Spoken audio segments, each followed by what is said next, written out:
کوئی حاجت درپیش ہو، نماز پڑھیں 2 رکعت اور ان آیتوں کی تلاوت کریں اور کہیں پروردگار واسطہ ہے علی و محمد کا، میری مشکل کو حل کر دے۔ جب آپ نے یہ کام کیا تو گویا اس آیت پر پورا عمل ہو گیا۔ 2 رکعت نماز حاجت پڑھنے کے بعد یہ ان آیتوں کی تلاوت دعائے استمداد ہے، یعنی ان آیتوں کی تلاوت میں تاثیر ہے۔ وظیفہ دے دیا میں نے آپ کو، باتوں باتوں میں وظیفہ دے دیا۔ بسم اللہ الرحمن الرحیم۔ یہ آواز آ رہی ہے رب کی آواز، وَاسْتَعِینُوا، ضائع نہ ہو جاؤ، برباد نہ ہو جاؤ، تھک نہ جاؤ، ہار نہ جاؤ، اپنی مدد کرو، اعانت کرو۔ اور کس سے مدد و اعانت حاصل کرو؟ بالصبر والصلاۃ، صبر سے اور صلاۃ سے۔ پہلا ہی فقرہ یہ بات طے کر دیتا ہے کہ انسان کو مدد کی ضرورت بہرحال ہے۔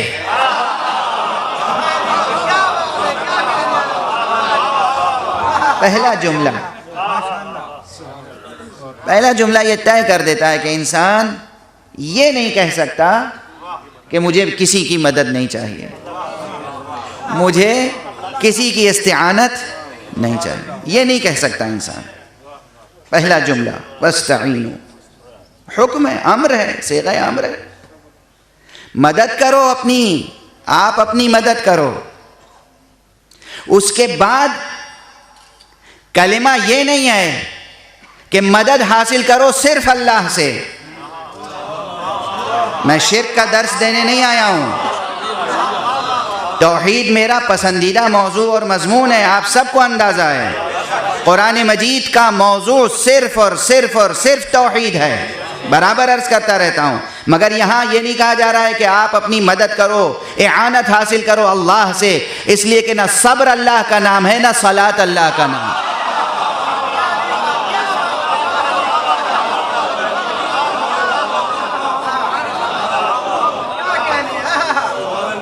اور فرما رہے ہیں نہ صبر اللہ کا نام ہے، نہ صلاۃ اللہ کا نام ہے۔ کہیں آپ نے دیکھا ہے اللہ کے ناموں کی فہرست میں کہ صلاۃ اللہ کا نام ہو؟ اور صلاۃ کو یہاں ایک وسیلے کے طور پر پیش کیا جا رہا ہے، یعنی یہ بھی کلیہ طے ہو گیا کہ انسان کو مدد حاصل کرنی ہے، یہ بھی طے ہو گیا کہ مدد حاصل کرنے کے وسائل خدا کے علاوہ بھی ہو سکتے ہیں۔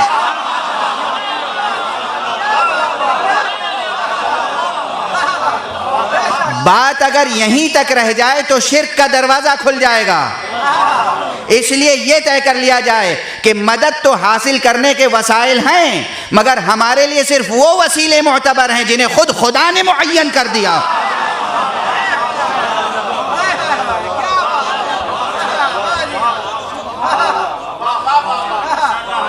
خدا نے جو وسیلے معین کر دیے وہ ہمارے لیے معتبر، اور جو وسیلے خدا نے معین نہیں کیے وہ وسیلے ہرگز معتبر نہیں ہیں، بلکہ انہیں وسیلہ کہنا ہی محمل بات ہے، محض محمل۔ اللہ نے جو وسیلے معین کیے، یہاں ایک چیز اور سمجھ لیں، تقاضائے توحید یہ ہے، تقاضائے توحید یہ ہے، تقاضائے ایمان باللہ یہ ہے کہ جو کچھ اللہ دے وہ لے لیں۔ دیکھیں یہ اصول تو اللہ نے اپنے حبیب کے لیے رکھا ہے، ما آتاکم الرسول فخذوہ وما نہاکم عنہ فانتہوا۔ رسول، میرا رسول جو تمہیں دے وہ لے لو، جس سے روک دے اس سے باز رہو۔ جب رسول کی یہ شان ہے تو رب کی کیا شان ہوگی؟ جو رب عطا کرے وہ لے لو، اور جو رب معین نہ کرے اس کے بارے میں سوچو بھی نہیں۔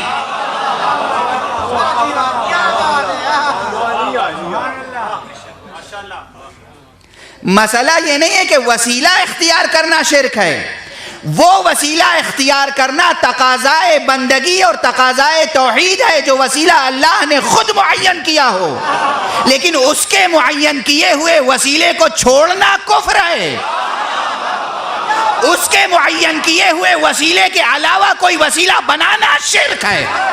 صلوات پڑھ دے محمد و آلہ.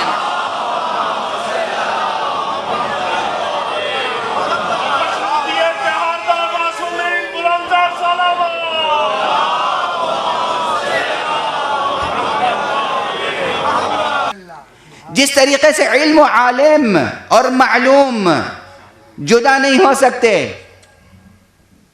کسی نے شعر پڑھ دیا غالب کا، اور ظاہر ہے کہ غالب کس باذوق کا پسندیدہ شاعر نہیں ہے.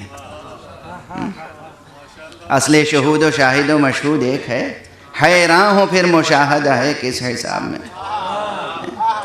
وہ بحث اپنی جگہ ہے، وہ کسی اور منزل تک جا رہی ہے، مگر جڑی ہوئی ہیں یہ سب بحثیں. علم اور معلوم کو جدا نہیں کر سکتے، عالم اور معلوم کو جدا نہیں کر سکتے، اسی طرح صبر اور صابر کو جدا نہیں کر سکتے. صبر تبھی سمجھ میں آئے گا جب کوئی صابر سامنے ہو.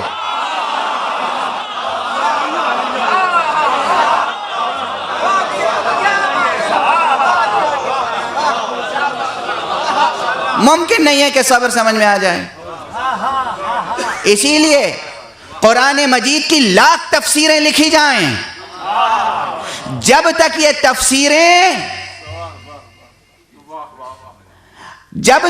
تفسیریں محمد اور آل محمد کے تذکرے سے بچ کر لکھی جائیں گی، تفسیریں ناقص رہیں گی.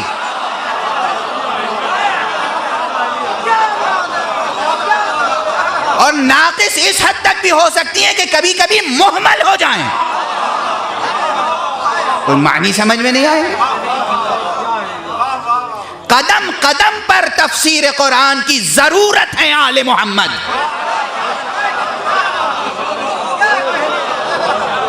سید الصابرین سید الساجدین کی ذات پہ بلند تر صلوات.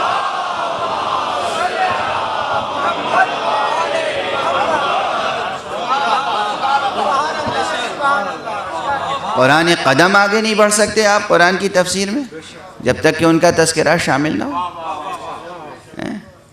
آپ کیسے بچیں گے ان کے تذکرے سے؟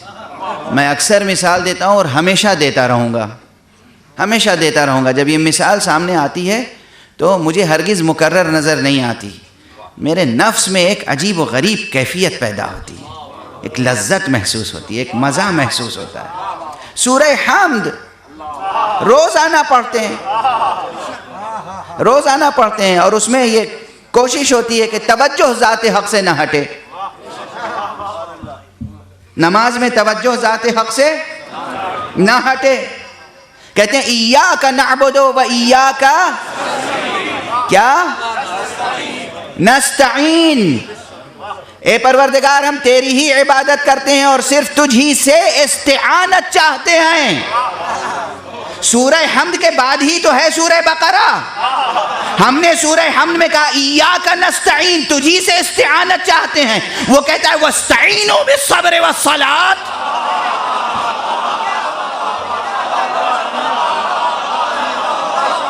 مدد چاہتے ہو تو میں بتاتا ہوں، صبر سے مدد لو، صلاۃ سے مدد لو.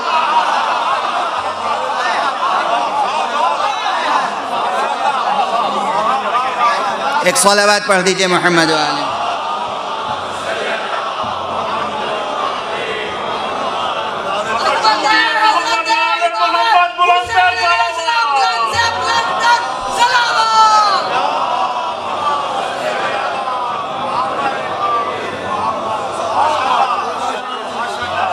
اور پھر وہیں اسی سورہ میں بقرہ تک بھی اگر نہ جانا ہو آپ کو،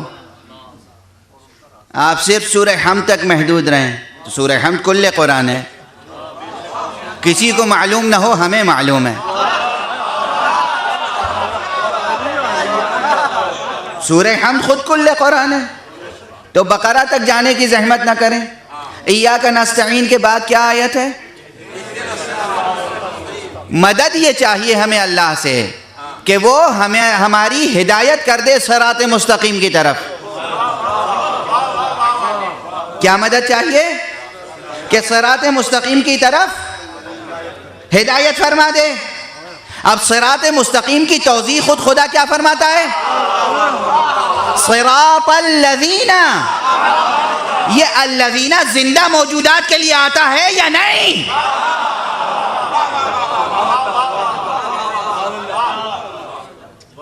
یہ الذین کی تفسیر مکمل کیسے ہوگی جب تک کسی کو بعض شخصیتوں کا ذکر نہ ہو جائے؟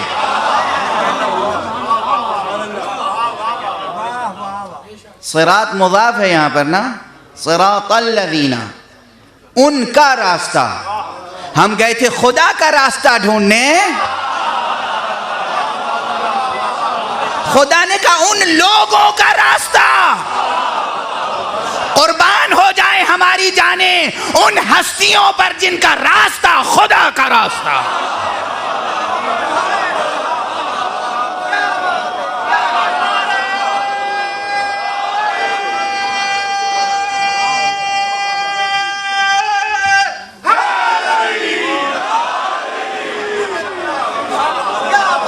بڑے سے بڑا فرزند توحید ہو، یہ بتائے ممکن کیسے ہے کہ سورہ حمد ختم ہو جائے دل میں مصطفیٰ کا تصور نہ آئے؟ ممکن کیسے ہے کہ سورہ حمد ختم ہو جائے دل میں علی کا خیال نہ آئے؟ ممکن کیسے ہے کہ نماز کی پہلی رکعت ختم ہو جائے اور پنجتن پاک کا تصور نہ آئے؟ جس کی نماز ختم ہو جائے اور ان ہستیوں کا تصور نہ آئے اس کی نماز نماز نہیں ہے.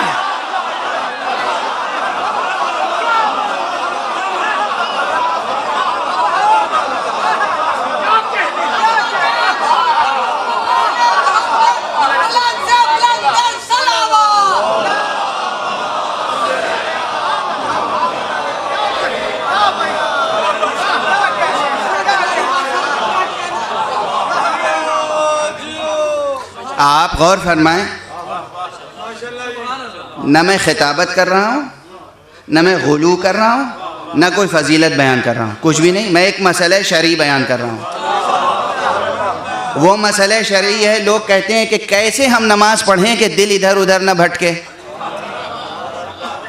سارے فقہا چاہے کسی مسلک کے ہوں وہ کیا کہتے ہیں؟ جب نماز پڑھو تو جو کچھ پڑھو اس کے ترجمے کو سوچتے جاؤ.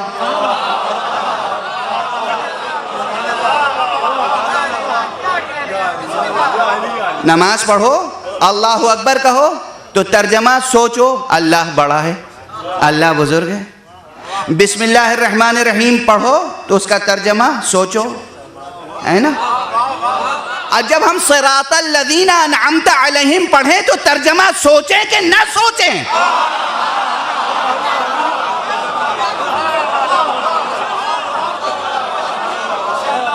معبود ان کا راستہ، یہ ان جمع کا صیغہ ہے، شرک تو نہیں ہو رہا ہے.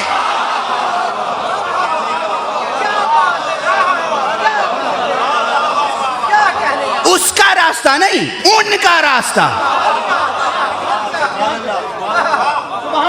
جن پر تو نے نعمتیں نازل فرمائی، یہ جن پر تو نے نعمتیں نازل فرمائی نے اور وضاحت کر دی کہ مخلوقوں ہی کا تذکرہ ہے.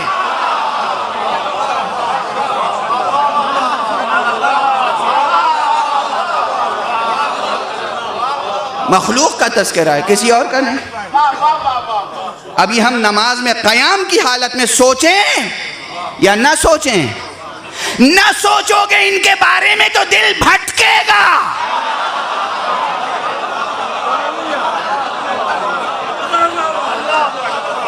اگر چاہتے ہو کہ نماز میں نہ بھٹکو تو محمد اور آل محمد کا خیال رکھے رہو. صلوات پڑھنے محمد و آل محمد.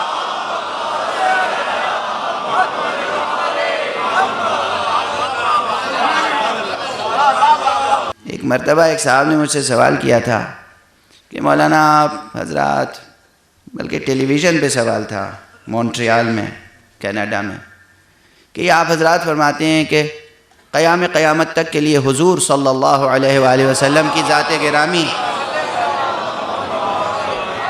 نمونہ عمل ہے. آپ دیکھیں انسان نے کتنی ترقی کی.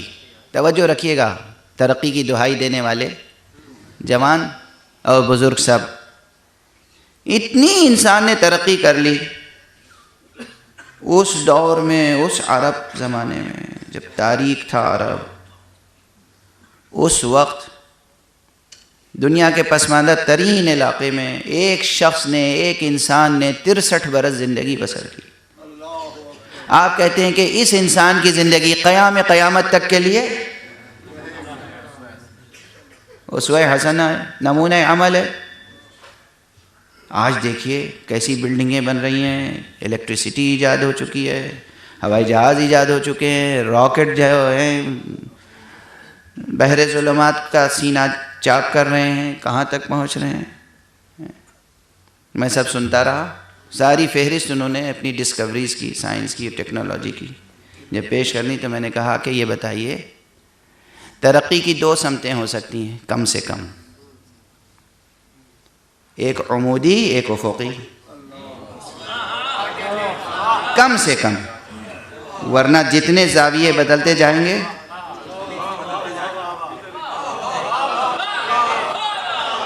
کم سے کم 360 ڈگریوں سے تو واقف ہیں آپ. جتنے زاویے بدلیں گے، لیکن کم سے کم 2، افقی، عمودی، ورٹیکل، ہاریزونٹل. یہ جو ترقی آپ بتا رہے ہیں یہ افقی ہے، عمودی.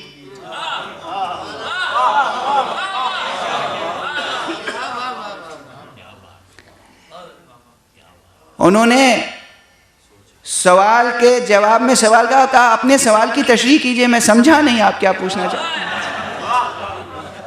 میں نے کہا یہ بتائیے کہ 1400 برس میں انسان نے بحیثیت انسان کتنی ترقی کی؟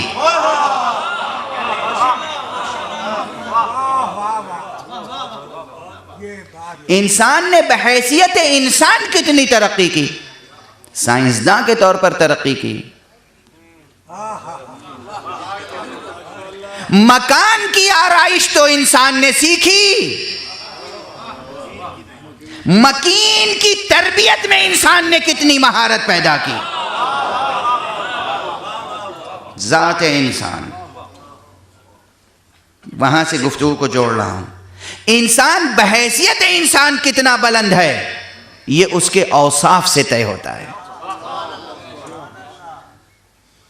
اس کے تملک میں جو چیزیں ہیں ان سے طے نہیں ہوتا.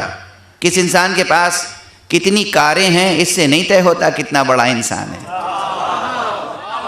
کتنے گھر ہیں اس سے طے نہیں ہوتا کہ کتنا بڑا انسان ہے. کتنا بڑا بزنس ہے اس سے طے نہیں ہوتا کہ کتنا بڑا انسان ہے. غور فرما رہے ہیں آپ؟ کتنا سرمایہ ہے اس سے طے نہیں ہوتا کہ کتنا بڑا انسان ہے. توجہ رہے جہاں تک ذہن جا رہا ہے. ہمارے نوجوان پلکوں پہ خواب سجائے رہتے ہیں بڑا بننے کا، پھر بڑا بننے کے لیے آئیڈیل معین کرتے ہیں. آج طے کر کے جائیے کہ بڑا بننے کے معنی کیا ہیں اور آپ کا آئیڈیل کون ہو سکتا ہے. بڑا زمیندار بڑا آدمی نہیں ہوتا، بڑا سرمایہ دار بڑا آدمی نہیں ہوتا، بڑا مکان رکھنے والا بڑا آدمی نہیں ہوتا، دنیا کی کوئی بھی شے رکھنے والا بڑا آدمی نہیں ہوتا.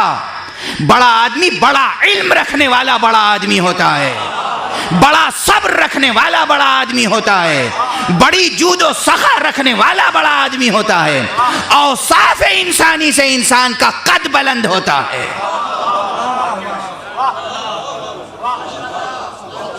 اوصاف سے قد بلند ہوتا ہے. اور جب اوصاف سے قد بلند ہوگا، جب یہ معیار طے ہو گیا کہ بڑائی، انسان کی بڑائی کا معیار کیا ہے، تو طے ہو جائے گا کہ ہمارا پھر نمونہ کون ہو سکتا ہے.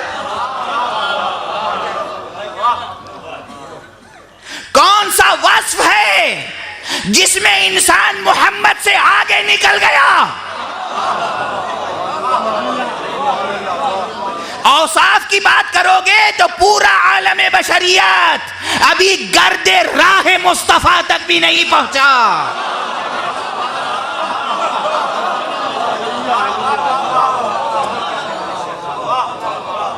اس لیے مصطفیٰ نمونہ کامل ہے قیامت تک کے لیے. انسان بحیثیت انسان بے نیاز نہیں ہو سکتا ذات مصطفیٰ سے. اور اسی لیے دوسرا حوالہ جو ہے وَاسْتَعِينُوا بِالصَّبْرِ وَالصَّلَاةِ میں صبر سے مراد علی ہیں، صلاۃ سے مراد محمد صلی اللہ علیہ وآلہ وسلم۔ اب یہ بھی میں کیا کروں کہ ترتیب خدا نے قائم کی، پہلے علی کا ذکر کیا محمد کا بعد میں، یعنی بتا دیا جب تک علی سے مدد نہیں لوگے محمد تک پہنچ نہیں سکتے، اور جب تک محمد سے نہ ملوگے خدا تک پہنچ نہیں سکتے۔ صلوات پڑھ دیں محمد و آل محمد۔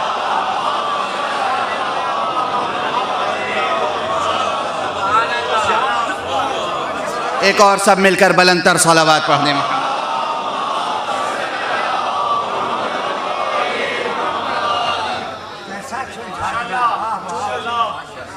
خدا آپ کے اندر اوصاف ہیں، ہاں صلاۃ سے مراد ذات گرامی محمد عربی ہے صلی اللہ علیہ وآلہ وسلم۔ لیکن وہی بات کہ آپ جو نماز پڑھتے ہیں یہ بھی من جملہ مصادیق صلاۃ ہے، اس لیے یہ بھی مددگار ہے۔ آپ کے اندر جو وصف ہے صبر کا وہ بھی مددگار ہے، اور آپ جو نماز پڑھتے ہیں وہ بھی مددگار ہے۔ اسی لیے یہ تہذیب ہے معصومین کی، جب بھی کوئی مشکل وقت ہوتا تھا فوراً مسجد میں جا کے 2 رکعت نماز پڑھتے تھے۔ روایت ہے، اور خاص کس سے روایت ہے؟ مولائے کائنات کے بارے میں، جب بھی کوئی مشکل وقت ہوتا تھا، جب بھی کوئی مہم درپیش ہوتی تھی، فوراً کوئی مسئلہ درپیش ہوا علی جاتے تھے مسجد میں، 2 رکعت نماز پڑھتے تھے اور اسی آیت کی تلاوت کرتے تھے، وَاسْتَعِينُوا بِالصَّبْرِ وَالصَّلَاةِ وَإِنَّهَا لَكَبِيرَةٌ إِلَّا عَلَى الْخَاشِعِينَ الَّذِينَ يَظُنُّونَ أَنَّهُمْ مُلَاقُو رَبِّهِمْ وَأَنَّهُمْ إِلَيْهِ راجعون۔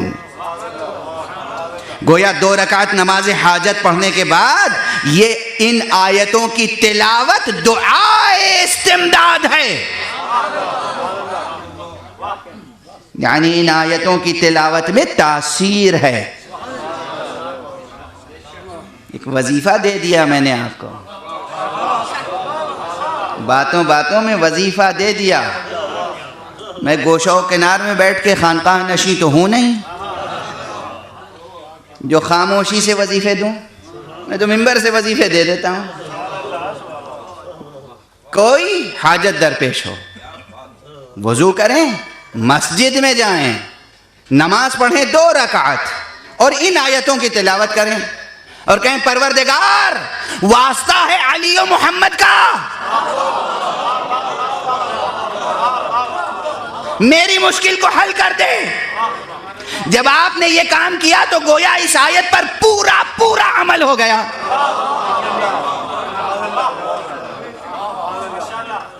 صبر، آپ کے مزاج میں تحمل ہونا چاہیے، صبر ہونا چاہیے۔ حضرت امیر المومنین علی ابن ابی طالب علیہ الصلاۃ والسلام سے بڑی کوئی مثال تو نہیں ہے آپ کے لیے جس کے پیچھے آپ چلیں۔ مولا علی سے بڑا کوئی شجاع بھی نہیں ہے، ان سے بڑا کوئی عالم بھی نہیں ہے، نہ ان سے بڑا کوئی عالم ہے، نہ ان سے بڑا کوئی شجاع۔ پیغمبر تو پیغمبر ہیں، پیغمبر تو ان سے بہت بلند ہیں، مگر بعد از پیغمبر امیر المومنین سے بڑی کوئی مثال ممکن نہیں ہے۔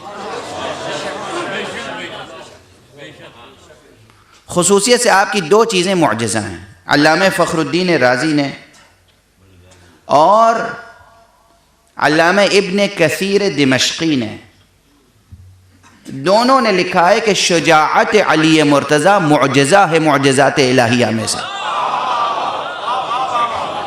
میری آنکھوں کے سامنے عبارت ہے ابن کثیر دمشقی کی، کہتے ہیں جتنے معجزات اللہ کے ہیں ان میں ایک معجزہ ہے معجزہ علی کی شجاعت۔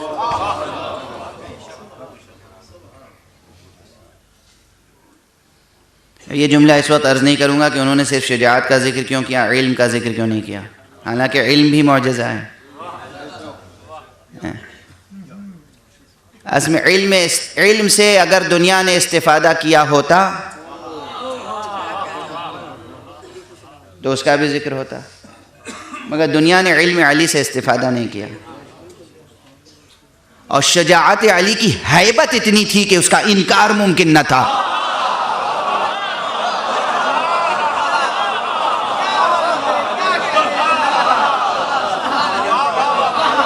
ہیبت ایسی تھی، انکار ممکن نہ تھا. تو کہا کہ شجاعت ان کی معجزہ الہی ہے. علی سب سے بڑا علم رکھنے والے، سب سے بڑی شجاعت رکھنے والے، مگر معلوم ہے سب سے بڑا وصف علی کا کیا ہے؟ صبر.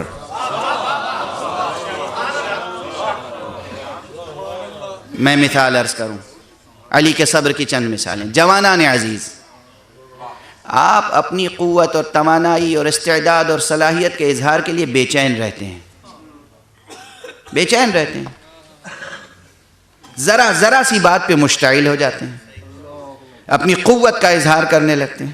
آپ کیا اور آپ کی قوت کیا؟ مولائے کائنات کی زندگی دیکھیے، سیرت مولا پڑھیے، سیرت بچپن سے. وہ معجزات جو ولادت کے فوراً بعد ظاہر ہوئے ہیں اس میں وہ بھی ہے کہ ایک اژدہے کو گہوارے ہی میں اس کا کام تمام کر دیا. اور آپ یہ ذاکرین سے ہزاروں لاکھوں بار سن چکے ہوں گے کہ اس اژدہے کی کیا حقیقت تھی.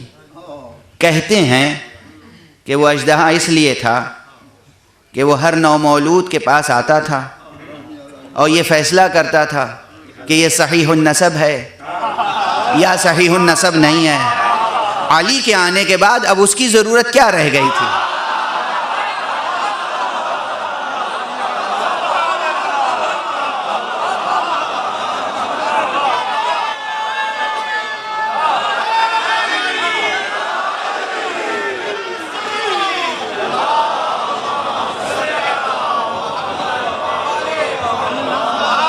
دیکھیے اب جو جملہ میں کہہ رہا ہوں یہ میرا جملہ نہیں ہے، مجھے داد نہ دیجئے. یہ میرا جملہ نہیں ہے، مجھے داد نہ دیجئے. یہ جملہ علامہ احمد ابن حنبل کا ہے، یہ جملہ علامہ حاکم نیشاپوری کا ہے، یہ جملہ علامہ ابن حجر ہیثمی مکی صاحب صواعق محرقہ کا ہے، یہ جملہ علامہ شبلنجی کا ہے، یہ جملہ نہ جانے کتنے علماء اسلام اور محدثین کرام کا ہے. یہ جملہ جا کے پوچھئے علامہ نسائی سے، محدث نسائی سے، صاحب سنن نسائی سے، صاحب خصائص امیر المؤمنین علامہ نسائی سے، جو ائمہ حدیث میں سے ہیں، کہ رسول نے فرمایا اے علی تمہیں دوست نہیں رکھے گا مگر وہ جو صحیح النسب ہو، اور تمہارا دشمن ہو نہیں سکتا مگر وہ جس کا تذکرہ کرنا بھی مجلس میں خلاف ادب ہوتا ہے. لیکن صرف 2-3 فقرے ذہن میں آ رہے ہیں اس وقت. مثلا آخر میں نہج البلاغہ کے آخر میں جو فقرے ہیں اس میں فرمایا کہ الصبر صبران، صبر علی ما تکرہ وصبر عما تحب. صبر کی 2 قسمیں ہیں. کبھی کبھی ان چیزوں پہ صبر کرنا پڑتا ہے جو ناپسندیدہ ہیں، ناپسندیدہ حالات میں رہنا پڑتا ہے، صبر کرنا پڑتا ہے. مثلا ایئرپورٹ پر آپ کھڑے ہوئے ہیں، بورڈنگ تو ہونی ہی ہے، بورڈنگ پاس مل چکا ہے، اب اس کے بعد ذرا سکون سے صبر سے کھڑے رہیے. وہ آپ کی شان کے خلاف محسوس ہوتا ہے کہ لائن میں کھڑے رہیں، کیوں میں کھڑے رہیں. اس وقت کھلتا ہے کہ کون کتنا سویلائزڈ ہے، کون کتنا اچھا انسان ہے، کس میں مینرز اور ویلیوز کتنے ہیں، کس میں کتنا مورل ہے، کتنا اخلاق ہے، کتنی تہذیب ہے، کتنی ثقافت ہے. ایک مثال دی میں نے، زندگی کے ہر شعبے میں یہی ہے. بے صبری نہیں ہونی چاہیے کسی بھی شعبے میں. جتنا بڑا صابر ہوگا انسان اتنا ہی بڑا انسان ہوگا.